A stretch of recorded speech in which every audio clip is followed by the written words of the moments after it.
Glória a Deus, quero cumprimentar aqui a Igreja Parque São Salvador, todo o ministério, né, os nossos irmãos, com a paz do Senhor Jesus Cristo.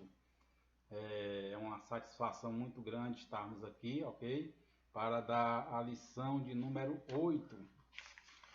A lição muito abençoada, irmãos, que vai falar muita coisa para mim e para você, né? Para os nossos corações, edificados sobre o fundamento dos apóstolos e dos profetas, né? É forte, né? É forte demais, como diz o nosso diácono André. Saudade, irmão diácono André. Pai do Senhor, viu?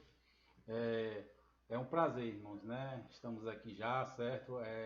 Estamos aqui na expectativa de que tudo isso passe, toda a quarentena, certo? A gente está muito esperançoso, né, de que tudo isso passe logo e que a igreja se fortaleça, né? Porque a gente crê, né, que porque os crentes não podem viver sem oração, né, irmãos? Com certeza ali tiveram o costume de orar em casa, de fazer o seu culto em casa. Eu creio que foi dessa maneira, né? Como foi assim no meu lar, foi no lar de muita gente, tem muitas testemunhas aí de pessoas que se firmaram aí fazendo seus cultos, suas orações, certo? E é uma bênção, certo? Mas nós estamos com saudade da igreja, viu? E vamos voltar em nome de Jesus, com gás total, certo? Estamos aqui, irmão, na lição de número 8, ok? Agradecer aqui a oportunidade aqui dada pelo nosso pastor Nilton Moura, né? Pastor presidente, certo? E a todos os dirigentes de todas as congregações, a paz do Senhor, meus irmãos, viu? Fique forte, firme e forte, né, irmão, na batalha, certo? Textuário diz assim, irmãos, ó, edificado sobre o fundamento dos apóstolos e dos profetas, de que Jesus Cristo é a principal pedra da esquina, Efésios capítulo 2, versículo 20, né? Vamos aprender bastante sobre isso hoje, né? Cristo é a principal pedra da esquina, oh glória a Deus. Verdade prática, Jesus Cristo é a pedra basilar da igreja que está edificada por meio dos ensinamentos dos apóstolos e do testemunho dos profetas. Glória a Deus, certo? Louvado seja o nome do Senhor. A leitura bíblica em classe se encontra em Efésios capítulo 2, versículo 20 e 22, e Mateus capítulo 7, versículo 24 a 27.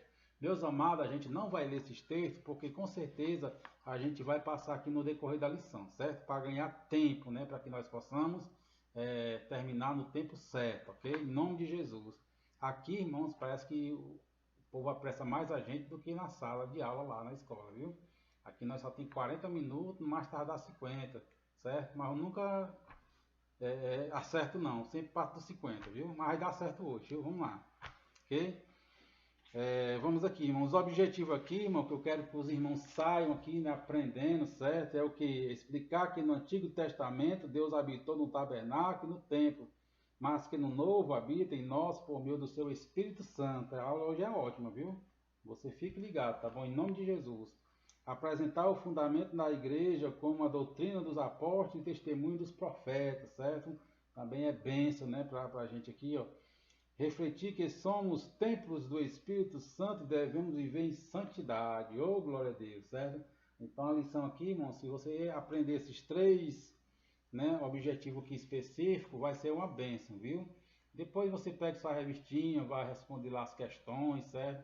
Meditar mais um pouco e com certeza, quando nós meditamos na palavra de Deus, nós só temos a ganhar, certo? Não é nada perdido, certo? É tempo ganho porque nós estamos oferecendo o nosso tempo a Deus, ok? Vamos aqui na introdução, certo? Por meio da reconciliação efetiva na cruz, Cristo formou a igreja, certo? O apóstolo Paulo compara como um edifício em construção. A pedra angular dessa edificação é Cristo, e o fundamento é a doutrina dos apóstolos e o testemunho dos profetas. Eita glória! Assim, há o propósito divino de que sejamos o templo santo do Senhor, a morada do Altíssimo. Nesta lição estudaremos cada um destes aspectos, certo, irmãos? Irmãos, Paulo ele faz aí uma metáfora, certo, de uma edificação, ok? O Senhor Jesus também usava bastante nessas metáforas, essas analogias, para poder explicar o Evangelho, certo? Para que as pessoas pudessem entender melhor do que é que ele estava falando, do que é que se tratava, certo? Para explicar sobre o reino dos céus. Então Paulo ele pega ali, né, a estrutura de um prédio e vai dizer, olha, o Senhor Jesus Cristo ele é a pedra angular, né? Vamos aprender sobre isso no decorrer da lição, certo? Ele é a pedra angular e nós, a igreja, somos as pedrinhas, né, que formam ali a igreja, viu? Pedro também fala sobre isso, certo? Vamos aqui no decorrer da lição a gente vai aprender. O que é que está falando aqui no Efésios capítulo 20, né? Capítulo 2, versículo 20 e 21 vai dizer assim, edificado sobre o fundamento dos apóstolos, dos profetas, de que Jesus Cristo é a principal pedra da esquina, no qual todo o edifício, bem ajustado, cresce para templo santo do Senhor, certo? Nós é que edificamos a igreja, né? A Bíblia diz aqui que os apóstolos, né? Os edificados sobre o fundamento dos apóstolos, certo? O que é o fundamento, né? É aquela estrutura, certo? É a estrutura de pedra que os construtores antigamente colocavam e hoje também, né? Botaria aquele concreto, certo? Antigamente era pedra, certo? Então o fundamento é aquela estrutura que é colocada em cima da areia, aí coloca a estrutura de pedra, de rocha, e depois vai edificar em cima dela, não é isso? Então isso aí é uma benção a gente entender, certo? Que aí o Senhor Jesus Cristo é ali a pedra do canto lá, que dá todo ali o alinhamento. E então o escritor aqui, Paulo, vai dizer o que, né, que os apóstolos, né, edificados sobre o fundamento dos apóstolos, certo? Fundamento, irmãos, é a palavra de Deus, é a doutrina. Vamos aprender isso também, em nome de Jesus, certo? Então, toda a doutrina, ou seja, todo o ensino dos apóstolos, né, e dos profetas também, estão fundados nos fundamentos do Senhor Jesus Cristo, né, o que está escrito lá em 1 Coríntios, capítulo 3, versículo 11, porque ninguém pode pôr outro fundamento além do que já está posto, qual é Jesus Cristo, certo? Isso aqui a gente vai falar lá no finalzinho da aula, viu? Jesus é o Senhor e é a fundação e é o alicerce. Aqui também, ó, 3:12. 1 Coríntios do mesmo jeito, versículo próximo. Ó. E se alguém sobre este fundamento formar um edifício de ouro, prata, pedras preciosas, madeira, feno, palha, aqui está falando ali, irmão, das recompensas, certo?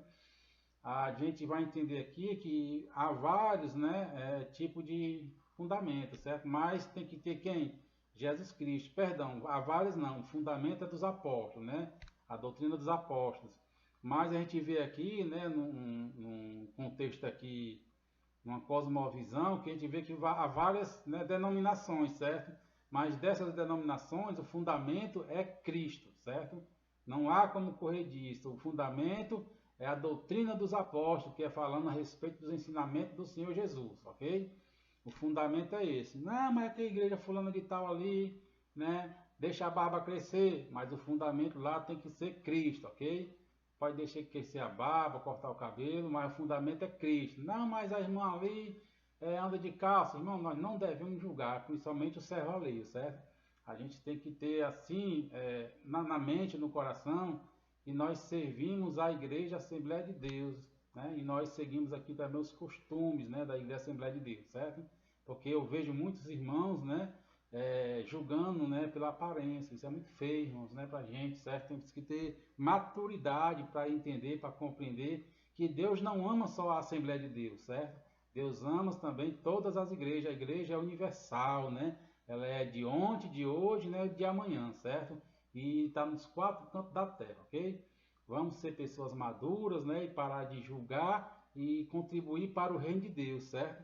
Se estão pregando a Jesus Cristo, o fundamento dos apóstolos, a palavra de Deus, né? Então, vamos, né, dar glória a Deus do mesmo jeito, ok? Vamos lá, em nome de Jesus.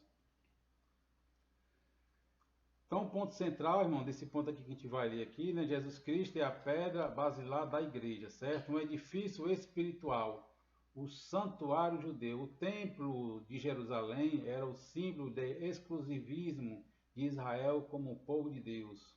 Está lá em 1 Reis, capítulo 8, 16 ao 20. A proibição dos estrangeiros de acessar o templo era um motivo de inimizade entre judeus e gentios. Ao reconciliar ambos os povos, Cristo aboliu as leis cerimoniais, desfez a inimizade entre eles e formou uma nova humanidade, a Igreja. Assim, o templo judaico perde sua relevância em um novo conceito de santuário, né? E um novo conceito de santuário é apresentado, certo, irmão? Isso aqui, irmão, já foi dado na aula passada, certo? A respeito do comentário aqui, ok? Que Cristo, né, ele, de dois povos formou um, certo? Antes nós éramos estrangeiros, hoje não, nós somos concidadão, né, de Cristo, né? Somos filhos de Deus, certo? A fé dos judeus antigamente, ela dependia muito dos templos, certo? Havia até disputas, né, para saber onde era o lugar de adoração, certo? Ali quando houve ali a divisão ali das tribos, né? Então havia essa disputa, certo? A gente pode até ver um certo comentário quando o Senhor Jesus ali vai falar com a mulher samaritana, no capítulo 4 de João. Ele vai dizer ali, olha, vocês adorais o que não sabeis, nós adoramos o que sabemos, certo? Mas vai chegar um dia que os verdadeiros adoradores adorarão o Pai em espírito e em verdade, ou seja, não vai depender de localização, certo? Vai ser aqueles, né, que vão adorar em espírito e em verdade. É muito bom saber disso, certo? Porque senão nós estávamos doidos para ir lá para Jerusalém, né, para adorar o Senhor, certo? Graças a Deus, nós temos na palavra do Senhor, certo? Que nós podemos adorar em qualquer lugar, certo? Em nome de Jesus, você é um verdadeiro adorador. Antigamente, né, tinha a arca de Deus, né, a tenda das congregações, certo? Onde existia ali a presença de Deus, né? Lá em Salomão também veio a construção do primeiro templo, certo? Depois veio ali Zorobabel também, no templo ali também fazendo aquele templo, ok? Também depois veio o templo de Herodes, né? Todos esses templos aí, os judeus tinham um significado muito grande para eles, certo? Era a identidade do povo de Israel, aqueles templos lá, certo? Como um povo de Deus.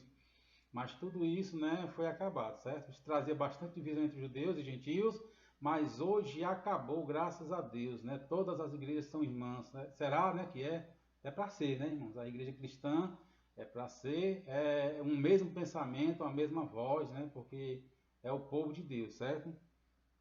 Efésios 2, 18, 19 vai dizer assim, porque pois em ambos temos acesso ao Pai em um mesmo Espírito, assim já que não somos estrangeiros nem forasteiros, mas concidadãos dos santos e da família de Deus, certo?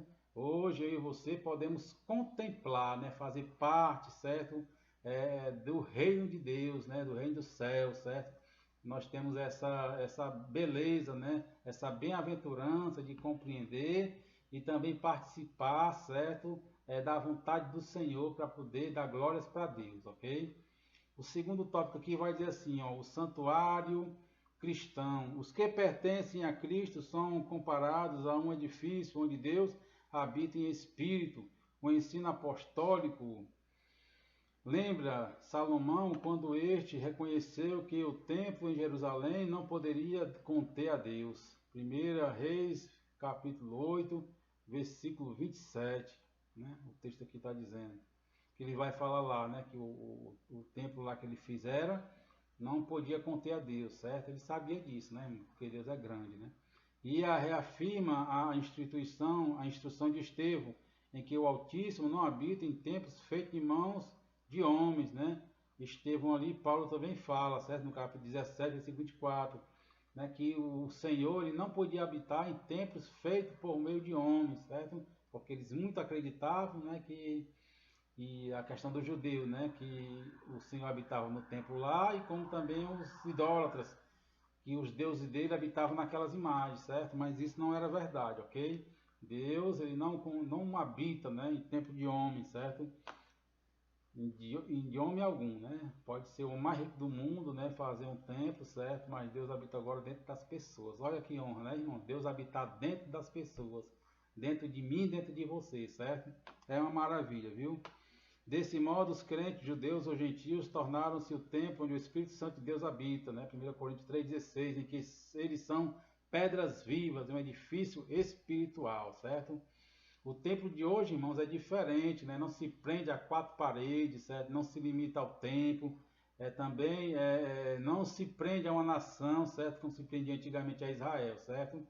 Que foi que o Senhor Jesus Cristo falou aqui, ó, já respondeu e disse, se alguém me ama, guardará a minha palavra, o meu Pai o amará, e viremos para ele e faremos nele morada.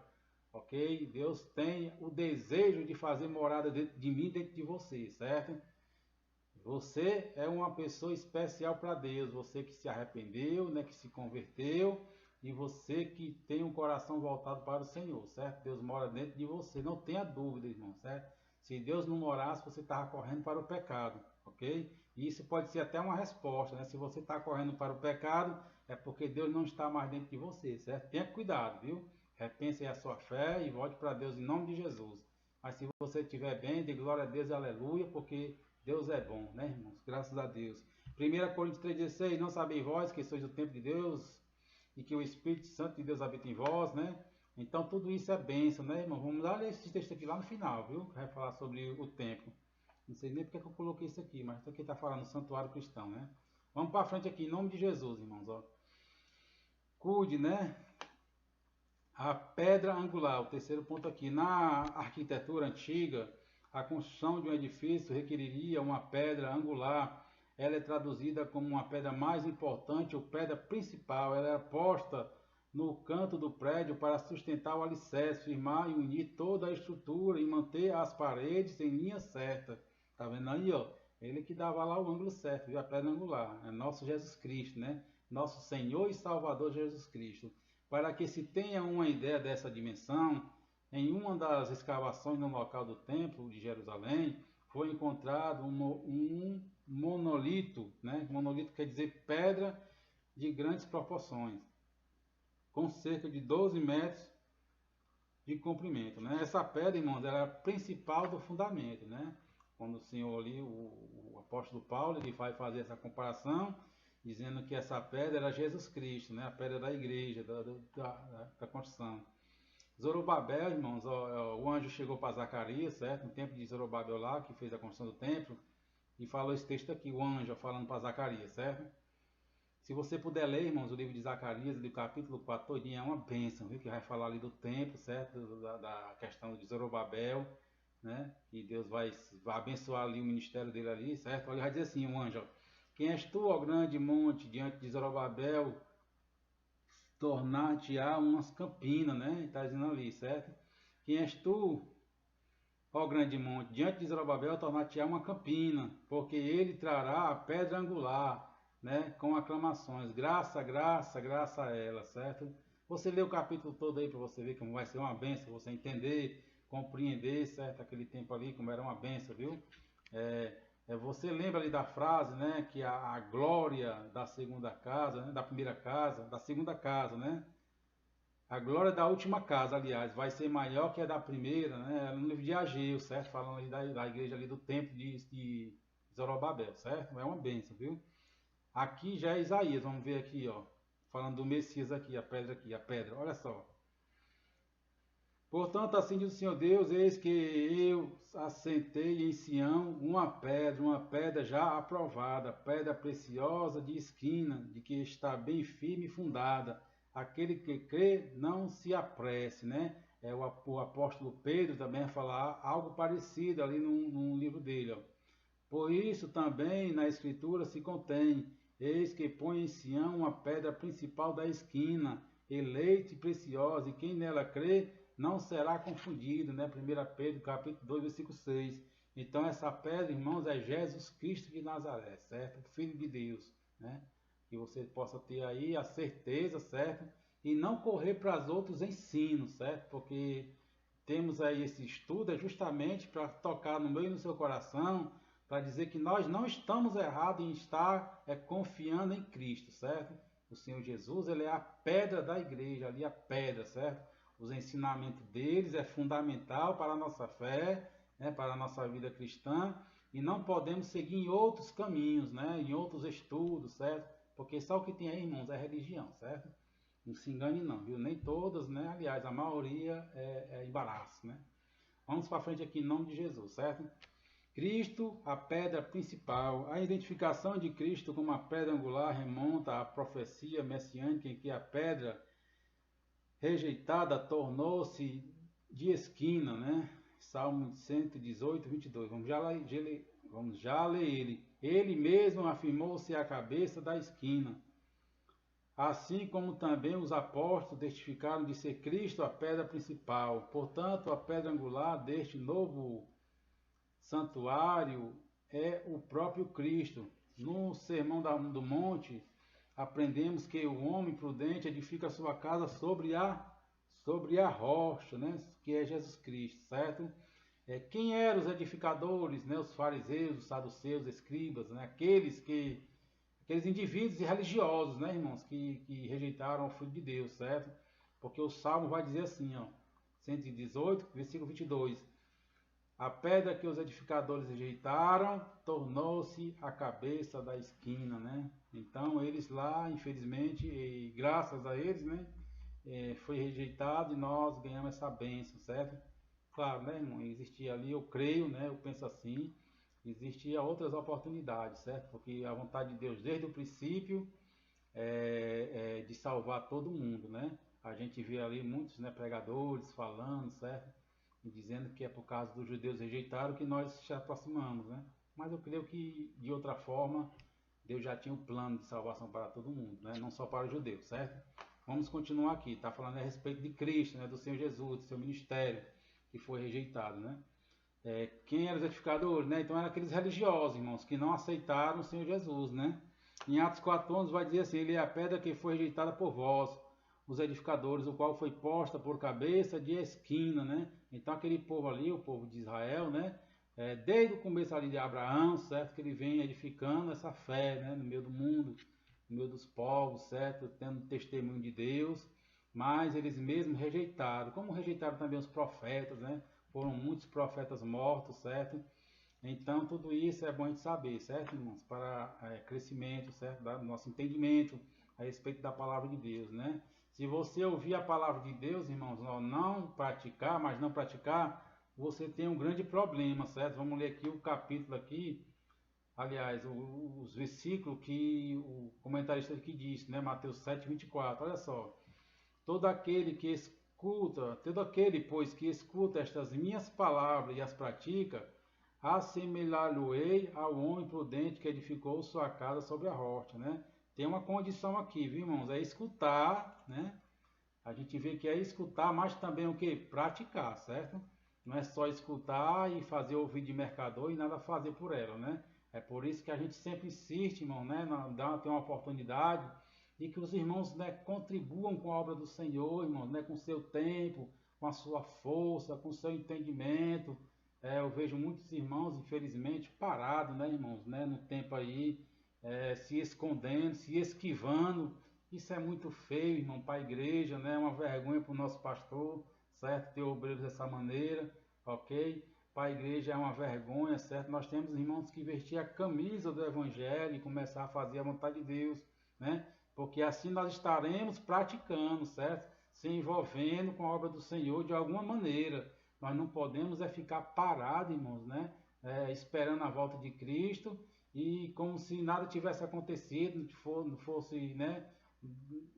Como se nós não pegássemos nenhum fardo, né? Assim, porque a gente vê que Cristo manda o quê, né? Carregar a nossa cruz, certo?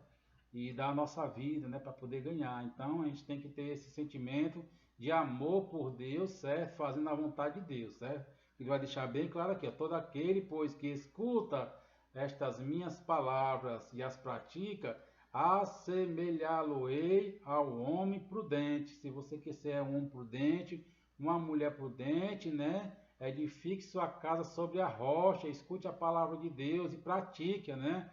Agora o que é que acontece aqui, ó? E aquele que ouve as minhas palavras, estas minhas palavras, e não as cumpre, né? O que é que acontece, né, irmãos? Ele compara aqui, ó, compará-lo-ei ao homem insensato, né? Que edificou a sua casa sobre a areia, certo? Não foi sobre a rocha. E a queda foi grande, né? Que diz que a chuva veio e foi grande a sua queda, certo? É bem fácil em cair, né? Às vezes pensa que está de pé, mas está só ouvindo ali, não está dando atenção, não está praticando. Aí de repente acontece uma tribulação, né? Acontece alguma coisa e já é tarde, certo? Porque não está envolvido com a obra do Senhor, certo? E creio em Deus, irmão, que você é uma pessoa envolvida. Em nome de Jesus, né? Se não for, se envolva, certo? Para a edificação da sua vida, certo?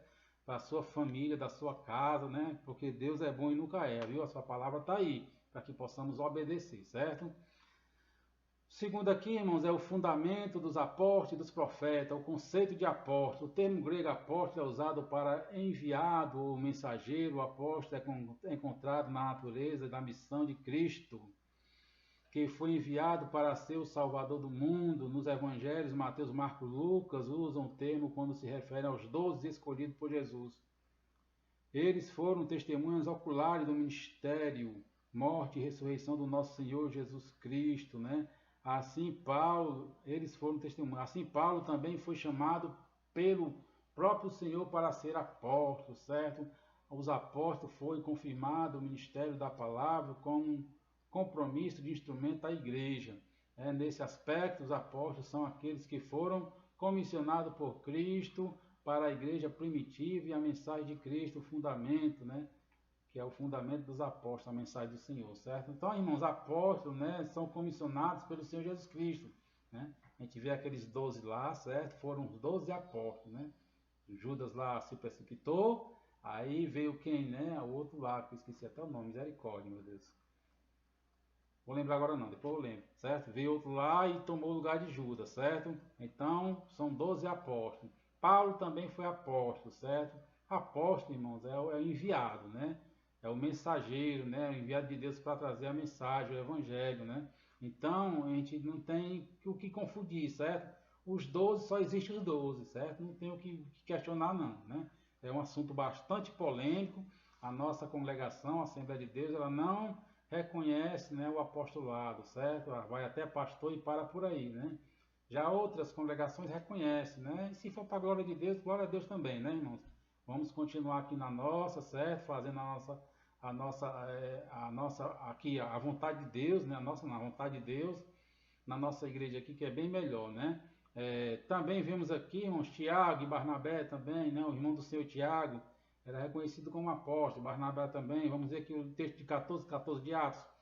Ouvindo, porém, isto, os apóstolos Barnabé e Paulo, olha aqui, os apóstolos Barnabé e Paulo rasgaram as suas vestes, saltaram para o meio da multidão, clamando, né?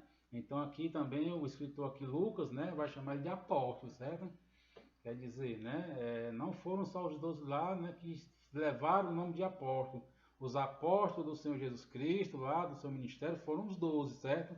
Mas depois disso nós vemos alguns nomes, né, irmão? E isso aí nós temos que reconhecer, porque está na palavra do Senhor, certo? Não tem como correr disso aí, né? Não tem como correr dessa questão aí não, certo? Claro, né, irmão, que existem muitos falsos profetas, certo? Muitas pessoas que estão levando esse nome para quê, né? Para iludir as pessoas, né? E ter um certo respeito, certo? Mas a gente vê aqui, também tem a Bíblia para eles aqui, viu? E vai dizer assim, ó, lá em Apocalipse capítulo 2, versículo 2, né? Conheço as tuas obras e o teu trabalho e a tua paciência, e que não pode sofrer os maus, e puseste à prova os que dizem ser apóstolo, mas não são, e tu os achaste mentirosos, né? Então a própria Bíblia reconhece, certo? Como tem anticristo, também tem os apóstolos falsos, né? Os profetas, falsos profetas, tem de tudo nesse mundo velho, viu, irmão? Por isso que ele não presta, viu? Por isso nós temos o que, né? Que correr para os céus, que é muito melhor, certo? O ponto 2 aqui vai dizer o seguinte, irmãos, a doutrina dos apóstolos. Embora não se possa desassociar das pessoas, o ofício que ocupavam, o que constituía o fundamento da igreja não são os apóstolos em si, mas a doutrina que eles ensinavam, ou seja, as escrituras. Os apóstolos receberam a doutrina diretamente de Cristo, assim como não se pode mexer na pedra angular depois de colocá-lo em alicerce, igualmente o fundamento da igreja não pode ser violado. Acerca disso, o Senhor Jesus assegurou: as minhas palavras não são de passar, né?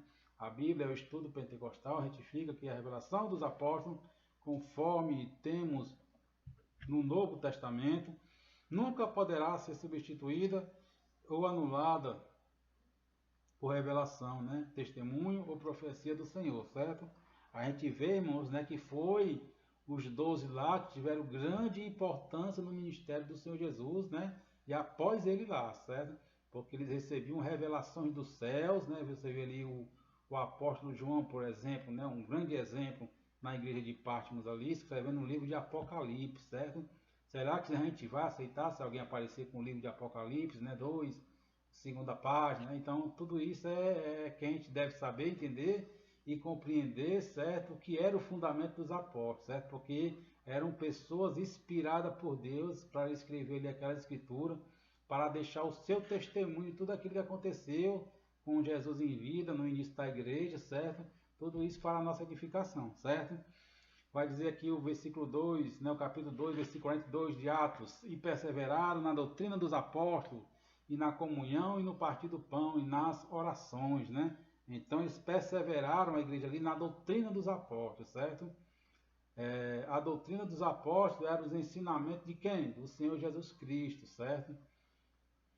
Vamos aqui mais à frente, né, irmão? Como uma pedra angular é colocada no poder, né, e não pode ser removida, certo? É colocada lá no alicerce lá. Assim também a doutrina dos apóstolos, certo? Ela é o fundamento ali da igreja. Ela não pode ser removida, não pode ser mudada, né, não pode ser transferida, certo? Vai ser sempre aquela. É por isso que nós, né, insistimos, né? Leia a palavra do Senhor, certo?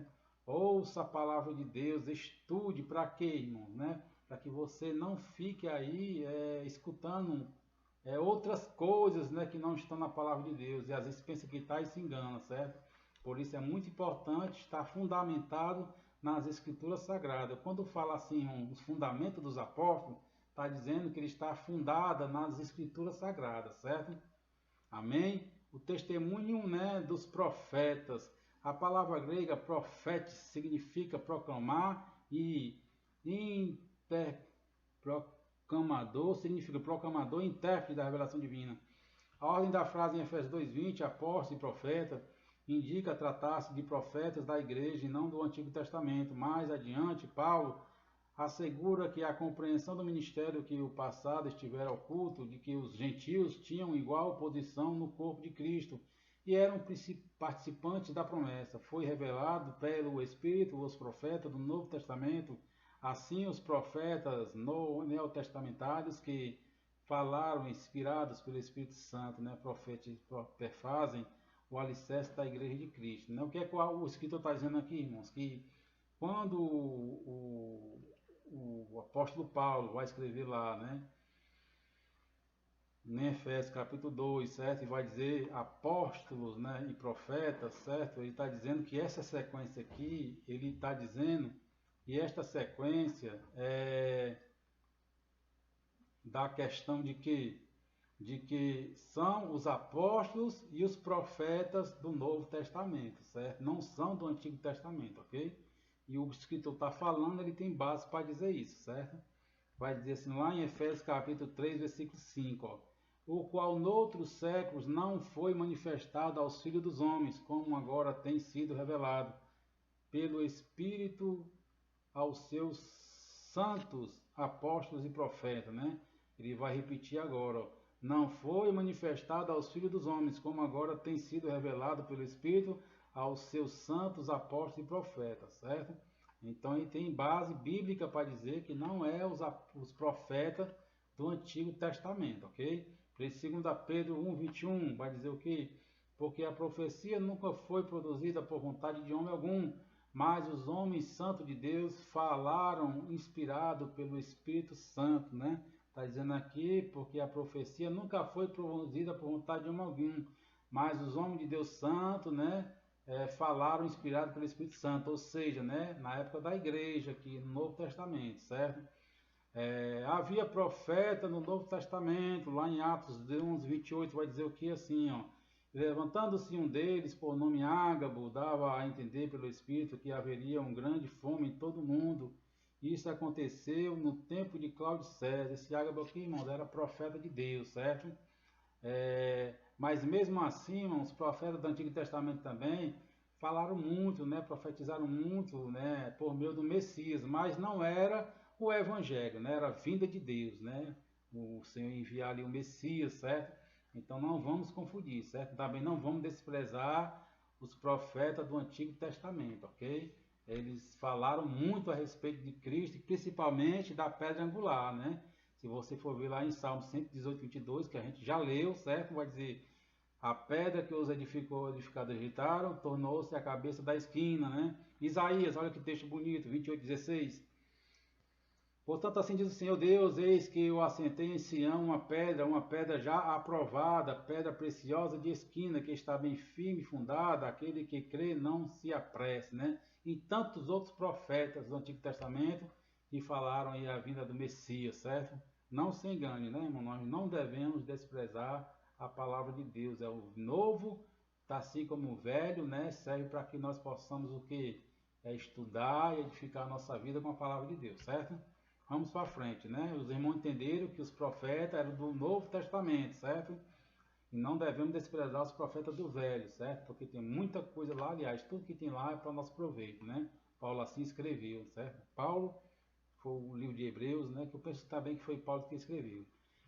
Terceiro ponto aqui, edificados para a morada de Deus, edifício bem ajustado, é a expressão todo edifício bem ajustado cresce, indica que processo contínuo de desenvolvimento dos crentes, assim como todas as partes do edifício precisam estar harmônicas, né? O crescimento da igreja também depende de tudo ser bem ajustado a Cristo. Nossa caminhada, né? Nossa caminhada, o salvo comporta-se como filho obediente. Nessa caminhada, o salvo comporta-se como filho obediente e passa a evidenciar o fruto do Espírito. O desenvolvimento prossegue até alcançar a medida completa de Cristo, né? Pois todo crente bem ajustado torna-se templo e santo no Senhor, certo? A igreja, irmãos, é uma unidade dos crentes, certo? É uma unificação, certo? A gente vai entender que a igreja, né, é o corpo, o Cristo é a cabeça, certo?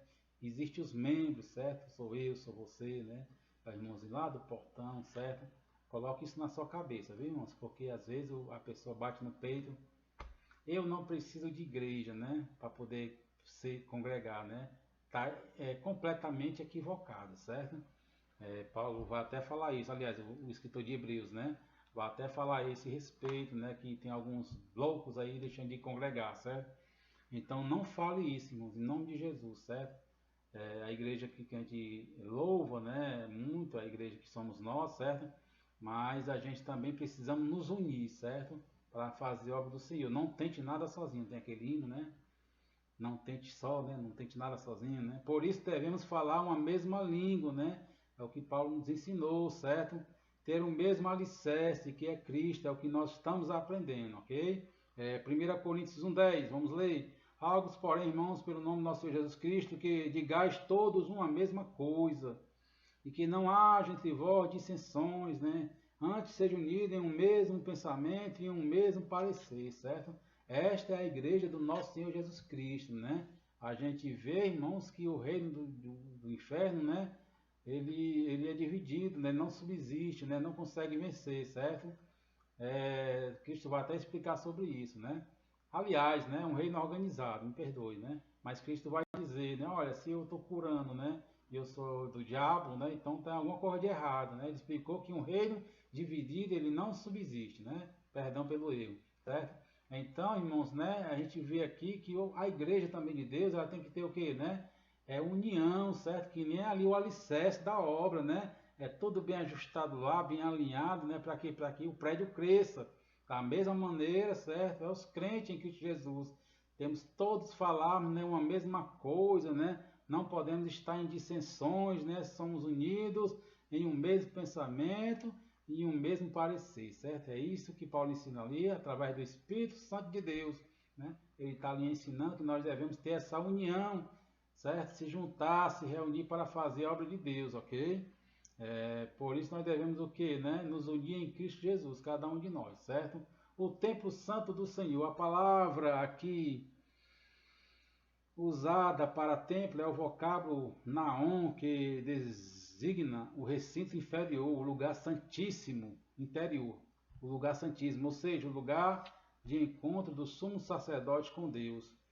Todavia, a analogia paulina não se refere a uma estrutura material, mas sim ao crente que se tornou templo santo, separação de pecado, né? Separado do pecado que pertence a Cristo, passa a viver em santidade. Como um resultado, ao desfrutar da comunhão divina, o crente recebe o livre acesso à presença do Pai. torna-se assim morada de Deus e no Espírito, né?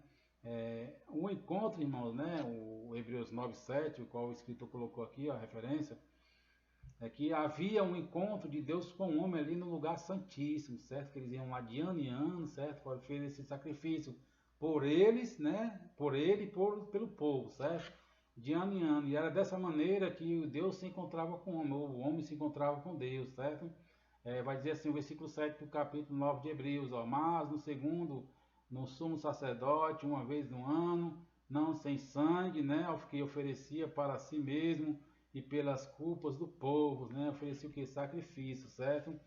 Hoje, irmãos, o crente, ele é esse templo, né? Hoje o Senhor rasgou o véu, né? Que separava os templos lá, a Bíblia diz, certo? Então hoje, né? Eu não consigo às vezes, irmão, nem compreender isso, certo? Eu sou sincero com os irmãos, né? Como é que um Deus tão grande, eu sei que é em espírito, irmão, né? Eu creio, certo? Mas eu fico assim imaginando a grandeza de Deus morar dentro de mim. Meu Deus, é muito maravilhoso, viu? Dentro de mim, dentro de você, né? É uma coisa tremenda, irmão, né? O apóstolo, aliás, o Salomão lá, filho de Davi, o rei Salomão vai dizer o quê? Né? Olha, Deus, né? Eu estou aqui construindo esse templo, mas eu compreendo que o Senhor não tem condição de morar aqui dentro, porque o Senhor é grande, né? Falando aqui com as minhas palavras, certo? Vai dizer assim, ó: não sabeis vós que sois templo de Deus e que o Espírito de Deus habita em vós? Né? Efésios 2:22, no qual também vós juntamente sois santificados para a morada de Deus em Espírito, né? Então, irmãos, né? A Bíblia está dizendo, eu creio, irmão, tá entendendo? Mas só que eu fico assim espantado ainda, né, com essa revelação, certo? Porque Deus morando dentro do ser humano, certo? Isso é maravilhoso, né? E está morando mesmo, irmãos. Lá, eu já vi aqui o texto aqui que Jesus diz isso, certo? Mas se tá, graças a Deus por isso, né, irmão? Glória a Deus, certo? A gente tem que crer na palavra, né? Tem que ter fé, certo? É porque, irmãos, nós somos homens, seres humanos, somos carne, né? E por esse aspecto também eu fico pensando, imaginando, né? Que o que é isso, Deus, né? O Senhor tem misericórdia da gente, nos salvar e ainda morar dentro de nós, né? É muita bênção, viu, irmãos? Eu creio que se a gente acreditar cada dia mais, ser grato a Deus por isso, né? Cada dia mais Deus vai se revelar a nós, né? E vai demonstrar, né, que realmente está morando dentro de nós, através de quê? Através dos frutos do Espírito Santo, né? Isso é muito maravilhoso, certo? É uma bênção, né? De lembrar dos frutos do Espírito. Vamos para frente, irmão, em nome de Jesus. Estou com vontade de espirrar, meu Deus. Morada do Altíssimo. No Antigo Testamento, a expressão morada de Deus fazia alusão ao tabernáculo e depois ao templo israelita, indicava lugar de habitação permanente e de comunhão íntima.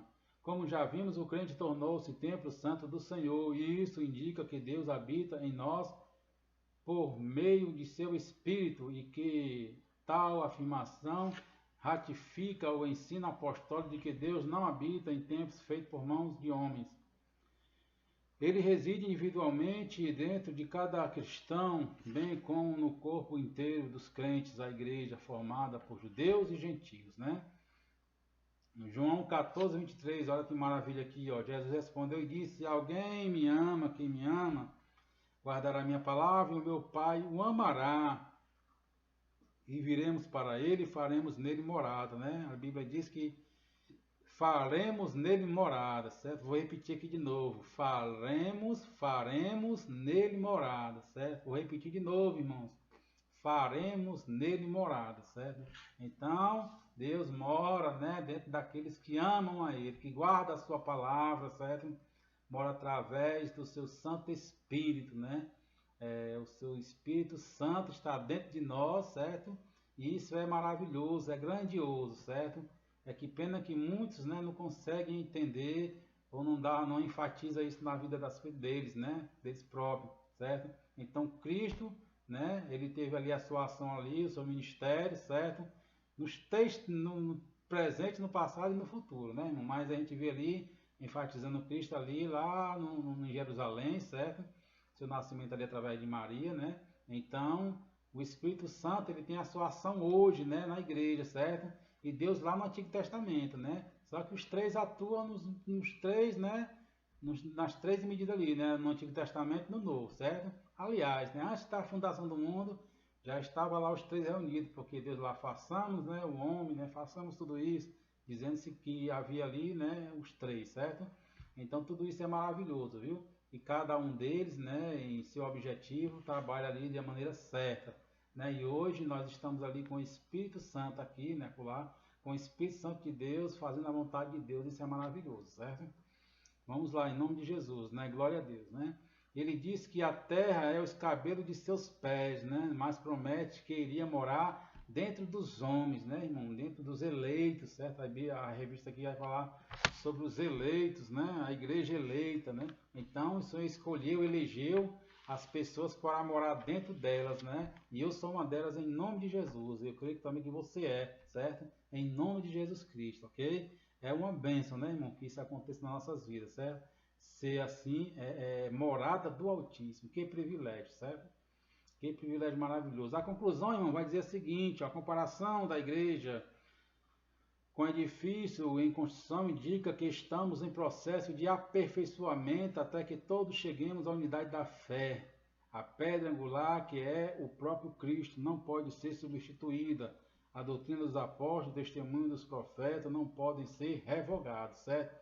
Tudo já está confirmado, né? O Senhor disse que já está consumado, glória a Deus por isso, né? Para finalizar aqui, irmãos, vou fazer aqui uma comparação, né, daquilo que Paulo quis comparar, certo, a respeito da igreja, né?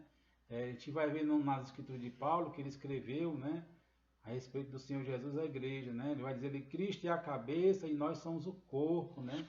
Ele vai ter em suas epístolas essa palavra dizendo, tentando ali passar a entender, certo, a importância de cada um de nós, né? Vai até dizer nesse contexto de que se alguém ficar ferido, algum membro desse corpo, né, ficar doente, todo o resto do corpo padece, certo? Por isso que é bastante importante a gente notar na palavra de Deus, né, a unidade, certo? A perseverança, né? Amar uns aos outros, certo? Porque se um padece, todo o corpo padece, certo? Não vá se enganar não, viu? Nós somos que nem um corpo, né? A igreja do Senhor é que nem um corpo, né? Ele vai comparar também aqui, né? Cristo, noivo, né? E nós somos o quem? A noiva. A igreja do Senhor é a noiva do Cordeiro, né? Então, o que é que precisa entre a noiva e o noivo? Comunhão, né, irmãos? Se você olhar ali para o casamento, Deus vai dizer o quê? Que agora são uma só carne. Da mesma forma que nós também temos que ser só um só espírito, né? Tá ali na presença de Deus, né? E investigando, compreendendo, glorificando o nome do Senhor em espírito e em verdade, né? Toda a igreja é o mesmo espírito, graças a Deus por isso, certo? Como estudamos também, né, ele vai comparar ali como um prédio, como uma edificação, né, dizendo que Cristo é a pedra angular da igreja, né, aquela pedra que traz firmeza, certo? E é a principal pedra da esquina, né, que vai ali alinhar todos os tijolos, né? Então isso é maravilhoso, né? Nós aprendemos isso hoje, certo? Então é só para mostrar algumas comparações aqui que Paulo fez, né, que possamos entender, irmão, né, a importância que tem a igreja, certo? Porque nós somos, irmãos, o corpo de Cristo, né? Nós somos o que? As pedrinhas lá, né? As pedras vivas, certo? Vai falar que Cristo é a pedra viva, mas dizer também que nós somos pedras vivas, certo? Vai dizer que nós somos a noiva do Cordeiro, né? Que faz relação ali com o casamento. Então, tudo isso, irmãos, é bênção para que eu e você saiba e para que nós possamos, né? Se edificar cada dia mais na presença de Deus, certo? Irmãos, a revista está sendo uma maravilha, certo? Eu peço perdão, irmãos, aqui, certo? Qualquer coisa que eu falei de errado, ok? É o meu nervosismo, né? Eu não tenho assim uma eloquência, né? Não tenho assim, né, irmãos? A questão de ser um falador eloquente, né? De ser especial, que nem tantas pessoas aí são de Deus, né? De estar falando de Deus, mas a gente tem coragem, né? De estar aqui botando na cara, né? E dando a lição, certo? E eu creio que vai surgir mais pessoas assim, né? Eu peço a Deus em oração para que você também possa se despertar, né? E levar a sua cruz, né, irmãos? Buscar, né? Fazer a vontade de Deus, né? Perder ali a vergonha, certo? A gente está aqui, irmão, mas só está pela misericórdia de Deus, certo? Fazendo esse vídeo, né? Muitas pessoas nos julgam, certo? Julgam pela aparência, né? Julgam pelo nervosismo, por não saber falar, mas eu não estou nem aí, irmão, né? Eu tenho que fazer a vontade de Deus, né? É o que Paulo sempre diz, né? Ai de mim se não pregar, né? Ai de mim se não ensinar, é o que eu mesmo falo, né? Ai de mim se não ensinar, certo? o Espírito Santo sempre tem me cobrado, irmão Alexandre, vai fazer, né? Vai estudar, né? Para poder fazer a obra de Deus, certo? É porque isso é bênção, né, irmãos? E é bom que cobre. Já pensou se não cobrasse, né? Aí misericórdia, né? E se o Espírito Santo de Deus, irmão, não estiver lhe cobrando, que Deus tenha misericórdia da sua vida, viu? Porque tem que cobrar, irmãos, todo dia, né? Tem que cobrar. Eu peço aqui, irmãos, um favor dos irmãos, certo? Quem não tiver ainda se inscrito no grupo da igreja, certo? Se inscreva, né? Para quê, né? Para que a gente possa, né, ter mais inscritos e possa fazer mais coisas no YouTube, né? Se eu não me engano, é dessa maneira que consegue, né, fazer vídeo ao vivo, certo? Que consegue ter mais participação dentro da plataforma do YouTube, certo? Peço também a atenção dos irmãos, certo? Eu tenho assim uma preocupação muito grande, né? De ver se os irmãos estão assistindo a aula, né, irmãos? Irmãos, quem estiver assistindo a aula, certo?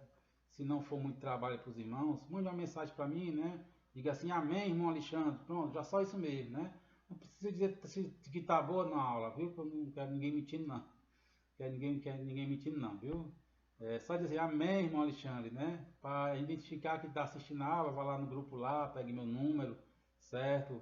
86447432, quem não sabe, viu? Que Deus abençoe, né, irmãos? Que você possa meditar nessas palavras, certo? Que você possa contribuir para o reino de Deus, né? Para que você possa crescer na graça e no conhecimento do Senhor Jesus Cristo. Amém? Que Deus abençoe em tudo, em nome de Jesus Cristo. Amém. Glória a Deus. Muito obrigado por assistir.